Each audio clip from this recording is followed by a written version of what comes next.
The 5 penalty runs. This is cricket's version of a red card, except instead of sending someone off, the umpire just hands 5 free runs to the other team. Right there. On the spot. No argument, no review, no waiting. It happens when a fielder does something illegal mid-game. Using a helmet or clothing to stop the ball. Throwing the ball dangerously at a player. Deliberate obstruction. Or the ball accidentally hitting a helmet that's been left on the ground. That last one sounds weirdly specific, and it is, because it keeps happening. In June 2025, during the first test of the Anderson-Tendulkar Trophy, England's Harry Brook misfielded a throw and the ball struck a helmet lying on the ground behind the wicketkeeper. India got 5 penalty runs just like that. Brook did absolutely nothing wrong on purpose. Didn't matter. The 5-run penalty also kicks in for ball tampering caught in real time. In 2013, umpires spotted Faf du Plessis rubbing the ball on his trouser zip during a test against Pakistan in Dubai. 5 runs to Pakistan immediately, before Faf even faced the match referee. Then they changed the ball. Then Faf got fined 50% of his match fee separately. So yeah, one zipper, multiple consequences, the ICC Code of Conduct. Okay, so cricket has a whole disciplinary ladder, 4 levels. Think of it like speeding tickets. The faster you were going, the worse the punishment. Level 1 is the minor stuff. Showing dissent at an umpire's decision, using offensive language, audible swearing. The fine is 0% to 50% of your match fee. You're basically getting a slap on the wrist and a bill. Level 2 is when it gets real. Aggressive charging at an umpire while appealing, deliberately distracting or obstructing a fielder, throwing the ball dangerously at a player. Now you're looking at 50% to 100% of your match fee or a 1-test ban or 2 ODI ban. Level 3 hits much harder. 6 tests or 12 ODIs? We're talking things like attempted intimidation of umpires or a repeat level 2 offense within 12 months. Level 4 is basically exile. 20 ODIs to life or tests to life. This is reserved for match fixing, betting on matches, or inducing other players to do either of those. Here's the part nobody talks about. During the 2023 World Test Championship final at the Oval, Shubman Gill got fined 15% of his match fee separately for showing dissent over a third umpire decision. Combined with India's slow over rate fine for that same match, he ended up losing 115% of his match fee. He literally lost more than he earned for playing in a World Test Championship final. The slow over rate penalty. This one punishes teams for wasting time. Simple idea, you're supposed to bowl your overs at a certain pace, and if you don't, you pay for it. In T20Is and ODIs, the expected rate is roughly 14 to 15 overs per hour. Fall behind that, and 3 things can happen. First, the umpire reduces your fielders outside the 30-yard circle, so the batting team suddenly has more room to hit boundaries. Second, you get fined a percentage of your match fee. And since the ICC trialed the stop clock rule in around 2023 to 24, there's now a third option. If you don't start the next over within 60 seconds of the previous one ending, you get warned. Third offense in the same innings? 5 penalty runs to the batters. In tests, it hits differently. You lose actual match fees per over short, capped at 50%. And in the World Test Championship, you lose points. Real competition-defining points. During the 2023 Ashes, England were docked 19 WTC points for slow over rates across the series. Australia lost 10. Those are points that decide who plays in the World Test Championship final. Want to know how bad it got? At the 2023 WTC final itself, the match that decided the championship, both India and Australia were fined for slow over rates. India lost 100% of their match fees. Australia lost 80%. They were literally fined for bowling slowly in the match they'd spent 2 years qualifying for. Ball tampering. Ball tampering is when a player illegally alters the condition of the ball to make it swing or seam more than it naturally would. Picking the seam, using a foreign substance, roughing up a side. Legal options are sweat and saliva. Everything else is cheating. The punishments range from 5 penalty runs on the spot to match fines to outright bans. Shahid Afridi set the gold standard for stupidity in 2010.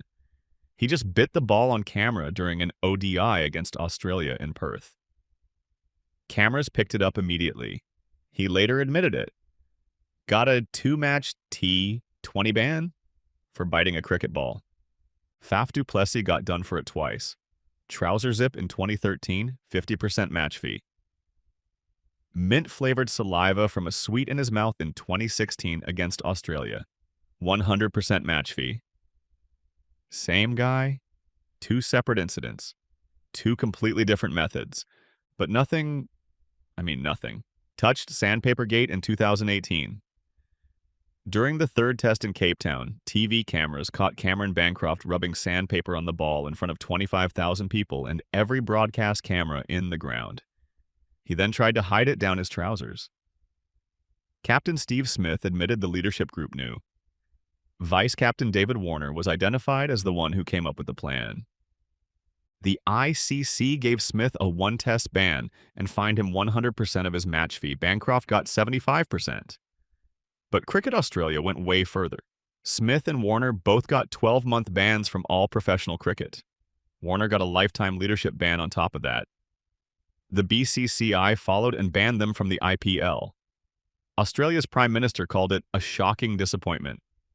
Over sandpaper, demerit points, and match bans. Here's how most players actually end up suspended, not through one massive incident, but through accumulation. Cricket runs a demerit point system. Every time you breach the Code of Conduct, you collect points. Reach 8 demerit points within 24 months, and you're automatically banned for 2 tests or 4 ODIs. The points don't expire quickly. They sit on your record for 24 months. So a player who picks up 3 points in one series and 5 points 18 months later is suddenly banned without a single incident being particularly severe. Kagiso Rabada hit this threshold in 2017 during Australia's tour of South Africa. He brushed shoulders with Steve Smith while celebrating a wicket, physical contact with a player. 3 demerit points. That took him over 8 for the 24-month period. Automatic 2-test ban. He appealed, the charge got reduced to 1 demerit point, and he escaped the ban. But he was 1 point away from sitting out 2 tests purely because of a celebration. The system is ruthless because it's designed to be. 1 demerit point is a warning. 8 is a pattern. And the ICC treats patterns differently than individual mistakes. The doping ban. Cricket didn't used to think about doping much. Then Shane Warne tested positive right before the 2003 World Cup and forced everyone to pay attention.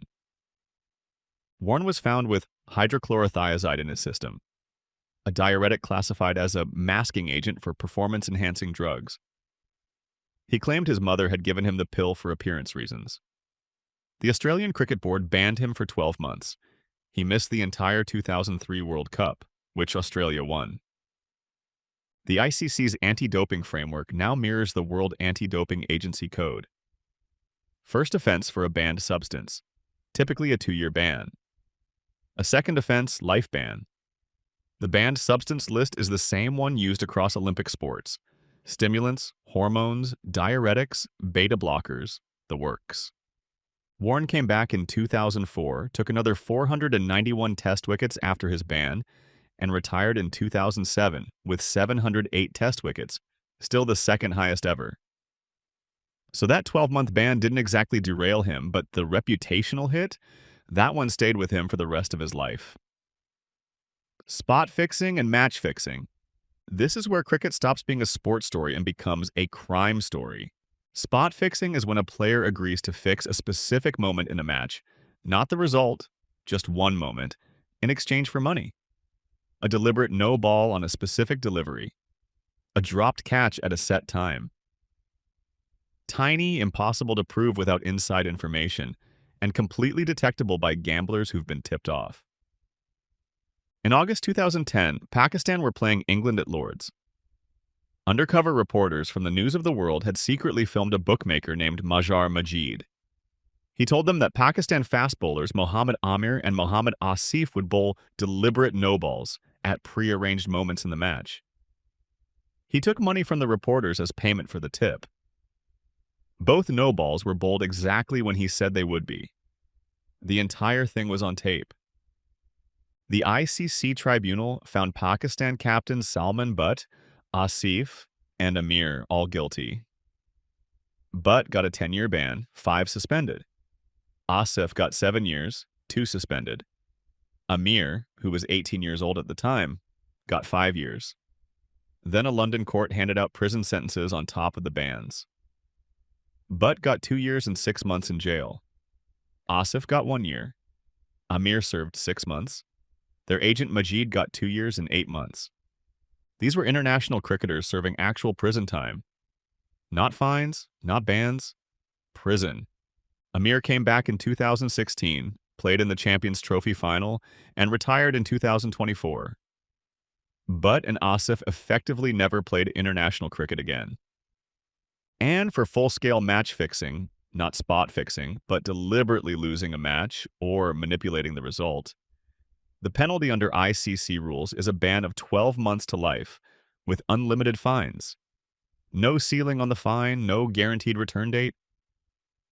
Match forfeiture. This has happened exactly once in Test cricket history. Once. And it was wild. August 2006, 4th Test. Pakistan versus England at the Oval. On day 4, umpires Daryl Hare and Billy Doctrove accused Pakistan of ball tampering. They awarded England 5 penalty runs and changed the ball. Pakistan captain Inzamam ul Haq felt the accusation was baseless and humiliating.